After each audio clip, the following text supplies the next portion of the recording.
مومن کے روزے اگر رہ گئے ہیں تو اس کے جو حامی گیر ہیں وہ فدیہ دے کر ان کو آخرت کی گرفتاری سے چھڑوائیں۔ میت مجبور ہوتی ہے اصالِ ثواب کے لیے فاتحہ، تیجا، دسواں، چہلم وغیرہ میت کی گردن چھڑانا ہے۔ رمضان شریف میں کھانا کھلانا بہت زیادہ ثواب ہے۔ قرابت دار نسبتی ہوں یا سسرالی ہوں، ان کی طرف بھی توجہ دینی چاہیے۔ جس کے پاس رہنے کے لیے مکان نہیں ہے، بچھانے کے لیے بستر نہ ہو، تو ان کو صدقہ و خیرات دینا سب سے زیادہ افضل ہے۔ اب دوزخ کے بارے بھی سن لیجئے کہ اللہ تعالیٰ فرما رہا ہے کہ دوزخ کی نہ کوئی روزن ہے، دوزخ کا ایسا بند کمرہ ہے کہ دوزخ کا نہ کوئی روزن یعنی روشن دان ہے، نہ اس میں کوئی سوراخ ہے کہ اس سوراخ یا روشن دان سے دوزخ کے اندر کوئی روشنی یا ہوا جائے، یہ تو بات ہے ہی نہیں۔ اور نہ پھر ایسا سوراخ ہے کہ اس کی دوزخ سے کوئی دھواں باہر آ سکے، یعنی جو انسان دوزخ میں چلا گیا وہ بری طرح اس میں بند کر دیا جائے گا۔ اب قیامت کے منکر بھی نہ اللہ تعالیٰ کسی کو بنائے۔ یہ صورت بھی ہمیں یہی سبق دے رہی ہے۔ سورۃ ماعون ہے، اس میں لکھا ہے ارائیت الذی یکذب بالدین، کیا آپ نے اس شخص کو دیکھا جو دین کو جھٹلاتا ہے؟ فذلک الذی یدع الیتیم، تو وہ یہ شخص ہے جو یتیم کو دھکے دیتا ہے۔ ولا یحض طعام المسکین، اور محتاجوں کو کھانا کھلانے کی رغبت نہیں دیتا۔ تو یہ سورۃ مقدس بھی ہمیں یہی سبق دے رہی ہے کہ یتیم اور مسکین کا خیال کرنا چاہیے، غریب کا خیال کرنا چاہیے۔ تو اب اللہ تعالیٰ فرماتا ہے حشر کا میدان ہوگا اور جو جنتی لوگ ہیں وہ دوزخیوں سے پوچھیں گے۔ سورۃ مدثر 42 آیت مقدس میں بتایا گیا ہے کہ وہ یہ بات پوچھیں گے ما سلککم فی سقر، تمہیں کیا چیز دوزخ میں لے گئی؟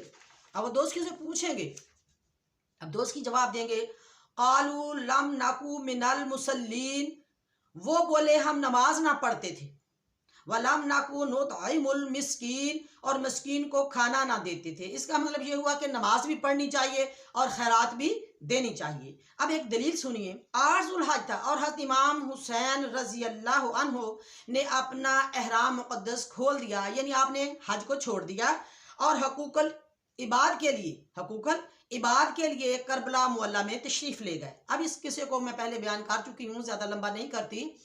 تو یہ دیکھیے حقوق العباد جو ہے وہ حج سے بھی بہتر کر دیا۔ سبق مل رہا ہے ہمیں ان باتوں سے۔ اور دوسری دلیل بھی سنیے کہ آقا صلی اللہ علیہ وآلہ وسلم مصلی مقدس پہ تشریف فرما تھے، آپ امامت کے لیے تیار تھے، اتنے میں ایک شخص آ گیا کہ مجھے فلاں چیز کی ضرورت ہے۔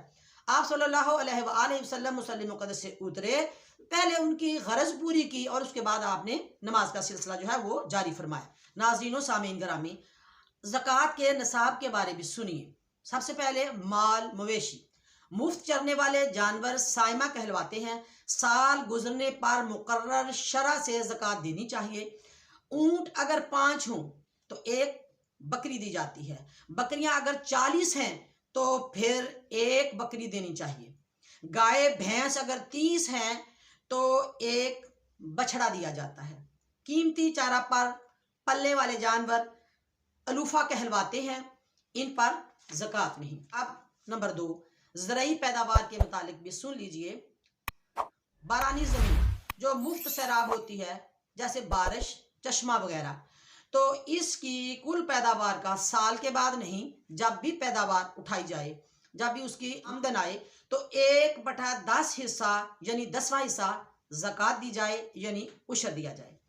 قیمتاً سیراب والی زمین کی آمدن جیسے نہری اور ٹیوب ویل سے سیراب ہونے والی زمین، اس کی آمدن کا 1/20 حصہ زکوٰۃ یعنی عشر دینا چاہیے، یعنی 20واں حصہ۔